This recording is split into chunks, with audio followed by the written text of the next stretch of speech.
Peace. This is the enemy's public. I am Bro.Nasir.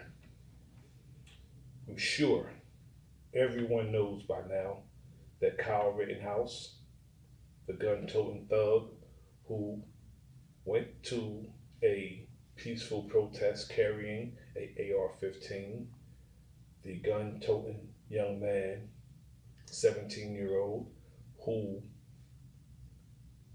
traveled from Illinois to Kenosha, Wisconsin, got his hands on a AR-15 and went to a protest looking for trouble and ended up shooting 3 people, murdering 2. Today, he was found not guilty on all charges. Now, like I told my people the last video I did, we should not get emotional attached or expect justice from a system built and based on white supremacy. This is not a justice system, it's a system that is based on influence and money. When Kyle Rittenhouse was first charged with these murders, he got some help from some wealthy people. They just jumped on the bandwagon. Ricky Schroeder, the actor who hasn't probably worked in years. The last thing I heard him that he was on was I believe a cop show. He played a police officer. And I remember him from Silver Spoons with Alfonso Ribeiro back in the 80s. And the founder and owner of the My Pillow franchise. They set up a fund for Kyle Rittenhouse and they bailed him out. Ricky Schroeder. And how ironic it is that the judge that presided over the case has the same last name. Now, we need to understand that, for one, Black people, we don't have a horse in this race when it comes to this trial. Yet we need to understand the overall objective and the motives of Kyle Rittenhouse. Kyle Rittenhouse went there to shoot Black people. Why else would you carry an AR-15 to a protest that's going to be attended by Black people? He wasn't there to help, okay? First, he lied about being a medic. Then he lied about being some type of peace officer, which everything he lied about, he was too young to be, okay? He was too young to be whoever he, claimed he was. He's one of those, he's like the guy, the white guy that the Rappaport dude played on Higher Learning. He's like him. I forgot what his name was, but he's like him. Wanted to belong to something. He said he wants to be famous. Well, he's famous now. First, he was famous for committing a murder. Committing murders, multiple murders. And now he's famous for, getting away with committing multiple murders. Isn't it ironic how a 17-year-old white boy armed with an AR-15 killed 2 people, 2 white men, and he's freed, okay? He's freed. He's not doing prison time. Yet, when grown men, chase down our children and kill them at the same age, nobody is held accountable. For instance, Trayvon Martin was the same age that Kyle Rittenhouse was when he committed these murders. A grown man accosted Trayvon Martin, an unarmed one. So which one of these young men are the more dangerous one? The unarmed one or the armed one? The armed one lived. I just wish that Trayvon Martin had him a AR-15. Perhaps he probably would have defended himself from his attacker, George Zimmerman. It's the same scenario. Yet, when you go somewhere looking for trouble, 9 times out of 10, you're going to find it. Kyle Rittenhouse went there looking for trouble, and he found it, but that's not the trouble he was looking for, because if not, why was he yelling friendly? He saw people that looked like him, and he thought that he would be safe in that vicinity. Yet, people need to understand Kyle Rittenhouse was being chased because he had shot somebody. He wasn't being chased because they just wanted to chase him and do harm to him. He had already shot someone when he was being chased. Yet, the prosecutors failed to show the intent of Kyle Rittenhouse. If they would have established an intent, or if the judge wasn't so biased, the judge threw out the gun charge. He threw it out. Now, Kyle Rittenhouse obtained a AR-15 from a friend of his. From my understanding, Kyle Rittenhouse's father lived in Kenosha. That's his tie to Kenosha. I don't know if that's the truth, but I heard that on another program this evening, that Kyle Rittenhouse's father lives in Kenosha. Yet that's not the reason why he was there, because if he was there to see his father, that's who he'd be with. He was there because he wanted to go to a peaceful protest, disrupt it. See, people don't understand. Kyle Rittenhouse did not understand his assignment. Kyle Rittenhouse's assignment was, the original assignment was to go to Kenosha and do like all the other white people who were there were doing, who was not with the peaceful protesters, that is, anyway. Go there, disrupt, damage property, loot, set fires, or what have you. That's what the agent provocateurs who were there after the protest, that's what they were doing. They were doing all that, and then the next day, the media will be saying the protesters did it. When they say the protesters, they mean the black people, okay? Or they'll say Black Lives Matter. They'll say they did it. Everything that happens, they'll say Black Lives Matter is behind it. I don't really subscribe to that organization.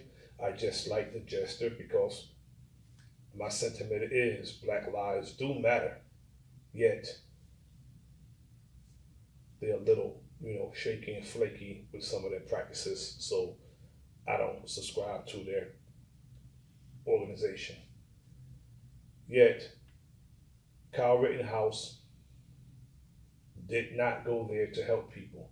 He went there to do exactly what he did, yet the only people who were out there when he was lurking, seeking what he can devour, were lawless white people who were out there doing what they were doing. And the next day, Black Lives Matter, black people, the protesters, would have been blamed for the damage that was done throughout the city. Yes, Kyle Rittenhouse was found not guilty today of murdering 2 people. In all actuality, that is the chickens coming home to roost. They let a grown man kill a 17-year-old black boy in Sanford, Florida, and then a 17-year-old white boy killed white people. They let a grown white man kill a black boy, so a white boy the same age as Trayvon Martin killed one of them. And black people, we need to stop going into hostile environments unarmed. We need to stop showing up to fights with signs and flags and crying and singing and dancing. We need to stop showing up doing that foolishness. What our people need to do, if you're in a state that is open carry or concealed carry, key word is carry. Now, what these white supremacists do, they start trouble, they provoke people, and then after it's on and popping, the first thing they do is reach into their waistband and pull out a weapon. That's the first thing they do. So, we need to have our weapons ready to defend ourselves. Never be the aggressor, because we're taught, righteous people are taught not to be the aggressor, but fight with those who fight against us. Like the brother in Florida. Florida really angers me because the atmosphere in Florida is evident and black people need to start getting the memo. The brother who was shot by the white supremacist who provoked him, automatically you're going to provoke a man if you're in his woman's face. You're going to provoke him. This white man was in a sister's face while her husband was in the store with their son. So automatically, if I see a man shouting at my woman, it's going to be a problem. He pushed the white man down. He was a boy though, he was a white boy, because a man would have stood up and fought instead of reaching in his waistband and shooting someone. A man would have fought. But these punks out here, even the Negroes who are out here pulling guns out because they can't fight, that's punk stuff. Throw your hands up and fight like a man.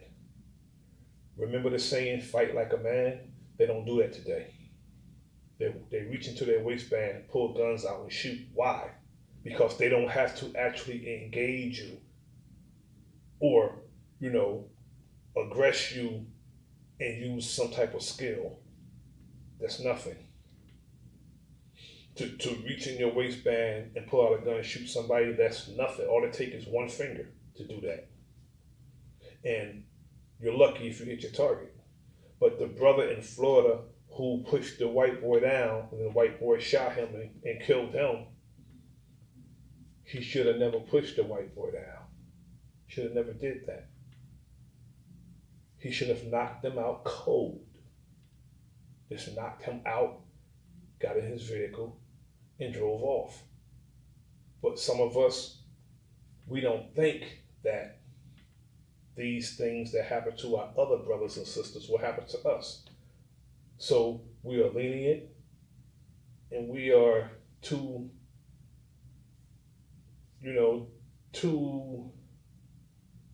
modest, and we allow too much, and we don't think enough. We need to If someone aggress us like that or aggress our loved one like that, he should have knocked that white boy out cold and just left. But no, he pushed him down, thinking that would be enough. He reached in his waistband and shot up at him. And he was actually, when he seen the gun, he actually put his hands up. That's exactly why the white boy's doing time in prison now. Because after the brother pushed him down, the brother retreated. And the white boy shot him as he had his hands up and backing up. So there was no imminent threat, and that's why his ass is in prison right now because of that. Yet, we should never get emotionally attached to these cases, especially when they don't involve our people. Kyle Rittenhouse killed 2 white boys. So what?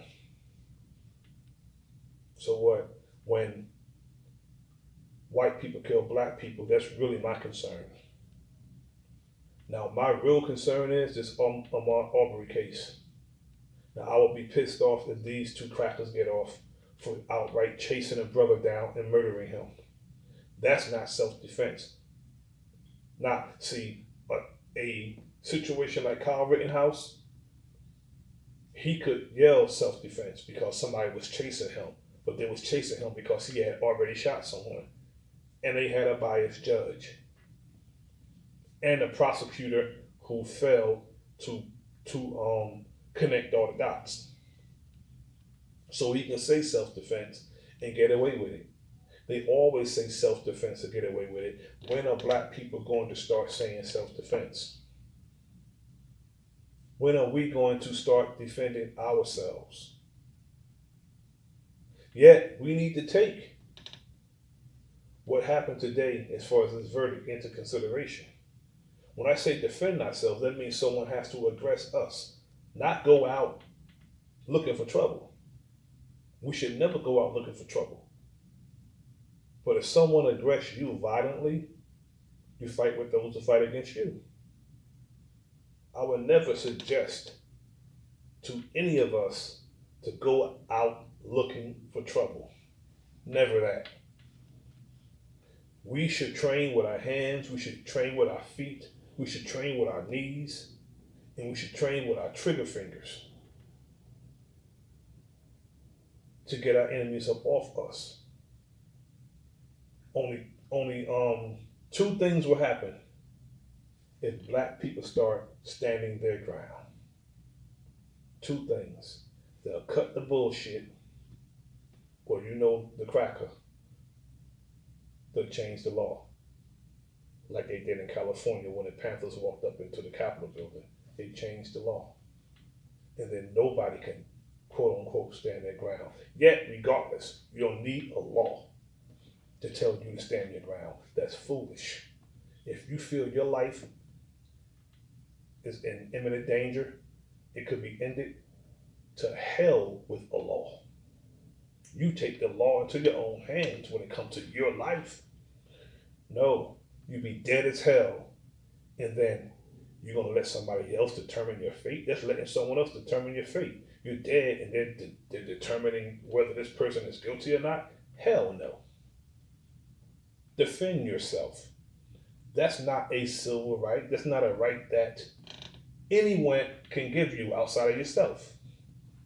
It's a natural right to defend yourself. This is the Enemy's Public. I am Bro.Nasir. Like, share, subscribe. Leave a comment in the comment section. Peace.